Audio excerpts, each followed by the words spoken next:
안녕하세요. 저는 구형규라고 하고요. 초등교육 전공하고 대학원에서 과학교육 전공하고 초등학교에서 아이들을 가르치고 있고 계속 과신대에서 활동하고 있습니다. 저는 모태신앙으로 거의 자랐고요. 어머니께서 되게 체험적인 신앙을 많이 가지고 계셔가지고 그 어머니가 경험한 하나님을 저는 잘 모르겠고 특히 과학을 배우면서 신앙에 대한 고민이 많이 있었죠. 그 과학적인 내용들과 성경에 나온 여러 가지들을 어떻게 내가 이해하고 좋아해야 되는가. 종교라는 것이 또 기독교라는 것이 그냥 하나의 옛날의 이야기나 이런 것들이 아닐까 이런 생각을 했던 시절이 있었어요. 그래서 그게 이제 중고등학교 때까지 특히 이제 과학을 공부해서 그런 생각 많이 했었는데 대학교 가면은 성인이 되니까 그때는 내가 좀 주체적으로 알아보고 판단해서 신앙을 계속 유지할지, 그 당시에 신앙이라고 하긴 그렇고 교회 생활을 계속 할지 말지를 결정해야겠다는 생각을 그때 했었고, 이제 대학교 가서 이제 본격적으로 그런 이제 고민과 탐구, 찾아가는 과정을 시작했죠. 그 당시에는 그런 것들을 대놓고 말하긴 좀 그런 상황이어서 그냥 혼자만 고민을 하고 혼자만 책 찾아보고 서강대로 가기도 하고 막 저는 많이 찾아다녔고 혼자 고민하는 편이었습니다.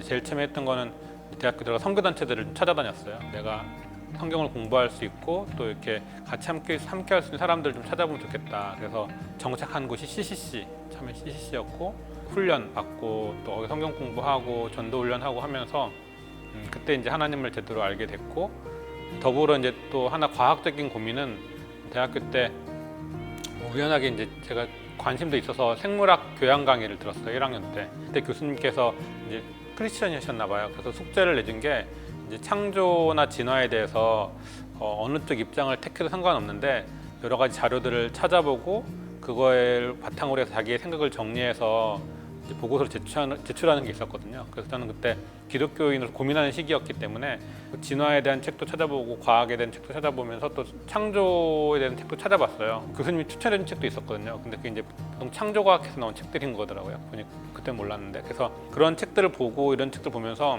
이게 내가 생각하는 거, 내가 알고 있는 게 전부가 아닐 수도 있겠구나라는 생각을 그때 하게 됐고, 창조과학이 한참 이제 우리나라에 들어와서 좀 약간 막 퍼지는 그런 시기였어가지고 과학을 통해서 성경을 볼 수도 있겠구나 이런 생각을 그때 좀 하게 됐어요. 그래서 이제 그 이후로도 이제 과학에 대한 고민은 계속 있어서 지적설계 연구에 세미나도 많이 갔었고 창조과학회에서 하는 교사 포럼 이런 데도 가보고 그런 과정을 겪다가 좀 그것으로는 좀 약간 아쉬운 점들이 있었어요. 그러니까 이제 과학을 현대 과학이나 이런 것들 너무 부정하는 것 같고 또 현대 과학의 이런 사실에 대해서 음모론적으로 뭔가 이렇게 부정하는 같은 느낌이 많이 들어서 이제 그런 고민하는 가운데 그 무신론기적 크리스천 과학자에게 따지다 그 책이 처음 나왔어요. 초판이 나와서 그 책을 이제 제가 선생님들과 같이 읽었죠. 그 과학교사 모임들과 함께 선생님들과 함께 그 책을 읽고 토론회하고 진화적 창조, 지금으로만 유실론적 진화 이런 개념을 그당 처음으로 이제 그런 책들을 통해 접했는데 이게 되게 건강하고 우리 크리스천으로서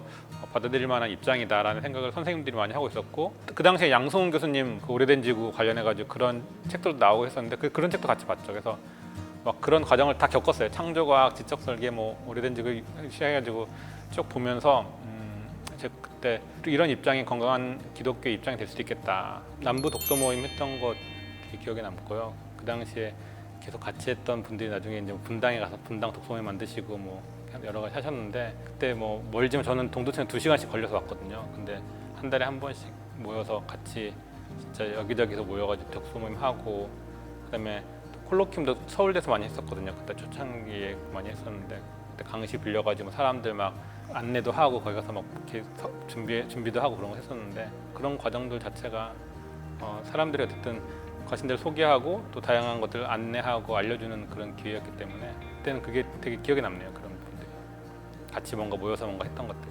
코로나 전에는 독서 모임 되게 열심히 했었거든요. 어쨌든 꾸준히 뭔가를 공부하고 같이 모여서 이야기하고 그럴 수 있는 장을 계속 과신대에서 만들어가고 그렇게 하면서 사람들이 또 그걸 통해서 자극을 받고 또 자기의 일 속에서 이제 그런 것들을 좀 적용해 보기도 하고 할 수 있는 그런 것들을 계속 해나갈 수 있다면 더 좋겠다, 이런 생각도 하고 있습니다.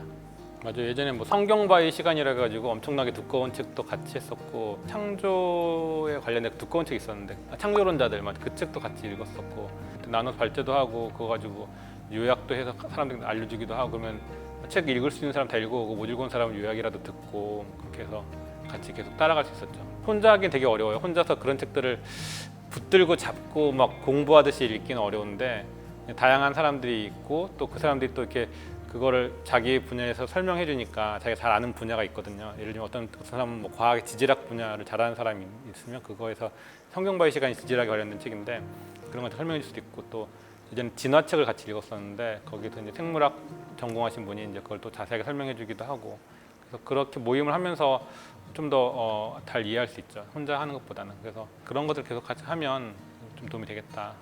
그거 온라인으로 안 하나요? 인문이가 항상 있잖아요. 사람들이 그쵸 이제 그 온라인이 편한 것들을 알게 된 거죠.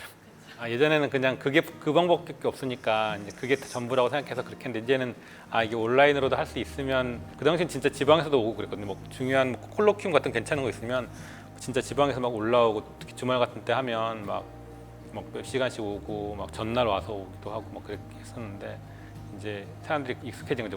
오프라인보다 온라인이 익숙해진 거죠. 그런 고민을 많이 하지 않고 있는 것 같고 좀 어떤 부분은 그냥 좀 약간 분리해서 그냥 교회에서 배우는 거고 그냥 그거고 학교는 학교고 이런 식으로 생각하는 애들이 많이 있는 것 같고 특별히 과학을 좋아하거나 좀 그런 쪽으로 많이 관심 있는 아이들은 근데 그런 아이들도 개중에 있었어요. 그 개중에 근데 대부분의 아이들은 그냥 별 생각 없이 그냥 신앙생활하고 뭐 그냥 뭐 교회 다니고 학교 다니고 이랬던 애들이 많았던 것 같아요. 교회에서 이런 부분을 전혀 하지 않으니까 그런 걸 설교도 많이 하지 않을 뿐더러 생각해 볼 수 있는 기회도 많이 없고 근데 문제는 그런 아이들이 좀 고민하는 아이들이 분명히 있을 테고 저처럼 그래서 그런 아이들은 좀 도움을 받을 수 있는 게 적죠. 특히 이제 과학을 좋아하는 사람 입장에서는 과학적인 걸 가지고 뭔가 설명을 했으면 좋겠는데 별개로 생각하고 그러니까 답답함을 느끼고 뭐 대화가 안 된다고 생각하니까 이제 대화를 안 할 수도 있고 그러니까 교회에서는 이제 공과라고 해가지고 항상 주일날 보면 뭐 설교 말씀 듣고 이제 분반해가지고 말씀을 뭐 개인적으로 나누고 이런 시간들이 분명히 있는데 그때 사용하는 교재들이 있어요. 공과 교재들이 있는데 제가 속해있던 예전에 고신교단에서 나온 공과들 보면은 창세기나 이런 부분을 다뤄요. 근데 그런 것들을 다룰 때 좀 아이들이 궁금해할 만한 이런 것들을 그냥 넘어가고 그런 걸 자세히 다루지도 않을 뿐더러 좀 약간 창조과학이나 이런 데 입장을 가지고 와서 다루는 경우도 있고 그런 고민하는 아이들이나 또 앞으로 이제 대학생 돼서도 또 그런 고민이 여전히 있을 수 있잖아요. 그래서 그런 사람들에게 기독교인으로서 이런 입장을 갖는 것이 나쁘지 않고 바람직하다 뭐 이런 것들을 알 수 있게 되면 그것 때문에 신앙을 떠나거나 뭐 버리거나 그럴 일은 없을 것 같고 주일학교에서 다루기 어려우면 뭐 수련회라든지 이렇게 특별한 이벤트들 할 때 뭐 주제를 잡아서 하잖아요. 과학과 신앙 이런 식으로 다뤄가지고 뭐 현대과학의 문제라든지 현대과학에서 말하는 여러 가지 뭐 주장이나 이런 것들을 기독교를 어떻게 볼 수 있을지 뭐 예를 들면 진화의 문제는 또 크리스천으로서 어떻게 이해해야 될지 뭐 이런 것들을 한두 번쯤 다뤄주는 것들이 아이들에게 필요하죠. 그래서 이렇게 할 수 있겠구나 생각을 갖게 되면 그다음부터 뭐 거기서 그렇게 거부감이 없을 텐데 아예 그걸 처음부터 이제 무조건 부정만 하려고 하면 이제 현대과학을 다 부정하게 되고 이제 학교에 배우는 과학이나 이런 것들에 대해서 또 문제의식을 가지고 생각하게 되고 그렇죠. 과신대 안에 교사 모임이 만들어졌고 또 교사 모임 안에는 또 다양한 선생님들이 모이면서 그들에게 도움이 될 만한 뭐 교재라든지 또 그들이 이렇게 아이들과 함께 할 수 있는 뭐 그런 것들을 자료나 이런 것들이 좀 있으면 좋겠다라는 생각이 들어서 이제 그런 걸 개발하고 있는 중이죠. 지금 현재 뭐 다양한 현대 과학의 문제들이 많잖아요. 지금 뭐 첨단 과학이라든지 아니면 뭐 인공지능이라든지 이런 문제에 대해서 크리스천들이 어떻게 이 사회를 바라보고 또 과학을 어떻게 우리가 기독교인으로서 이해하고 접근할지 이런 데는 고민들이 분명히 있을 것 같고 뭐 생명과학이라든지 이런 데 또 갈수록 뭐 인간 복제부터 시작해서 여러 가지 많잖아요. 유전적인 문제도 그렇고 그래서 과신대가 좀 기여할 수 있지 않을까 이런 생각을 하게 합니다. 그래서 지금도 현재 많이 세미나도 열고 뭐 콜로퀴움도 열고 하고 있긴 하는데 그런 문제들을 이제 크리스천으로서 어떻게 바라보고 우리가 이 사회를 어떻게 살아갈 것인가 뭐 기독교 신앙을 가지고 이 사회를 살아갈 때 필요한 어떤 그런 교양 정도를 갖추게 하는 데 도움이 될 만한 그런 것들을 계속 하고 있는 거 되게 좋은 것 같고 그거 더불어서 이제 교회 교육이라든지 현재 한국 교회 안에 있는 여전히 이제 뭐 그런 과학이라든지 이런 문제에 대한 고민들이 있으니까 거기에 좀 답할 수 있게끔 자료도 만들고 교재도 만들고 이렇게 하는 것들이 좀 필요하다 생각을 했고 그래서 계속 과신대에 참여하고 있고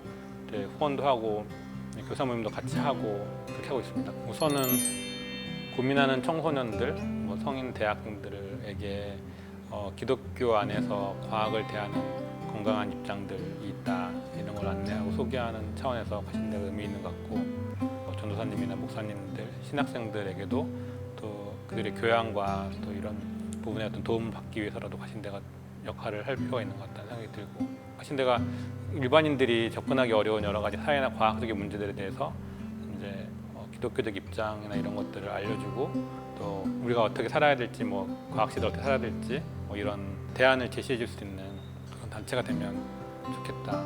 네, 그리고 청소년 교육을 계속 꾸준히 열심히 해서 지금 그런 게 되게 전무한 상황이거든요. 일반 뭐 교회 학교에서 할 수 있는 그런 과학에 관련돼서 할 수 있는 것들이 별로 없고 뭐 창조과학회에서 나온 그런 자료들밖에는 잘 못 본 것 같고 그래서 그런 대안들을 좀 제시해 주는 게 과신대가 앞으로 해야 될 일이 아닌가 생각을 합니다. 네, 과학 시대를 살아가는 이 크리스천들에게 올바른 방향을 제시하고 또 건강한 신앙의 입장을 알려줄 수 있는 단체인 과신대가 여러분들에게 꼭 필요한 것 같습니다. 여러분도 과신대에 참여하셔서 이런 좋은 것들을 많이 누리시고 또 하나님의 창조 세계의 어떤 풍성함들을 더 이렇게 경험하고 그럴 수 있는 기회가 있었으면 좋겠습니다. 네.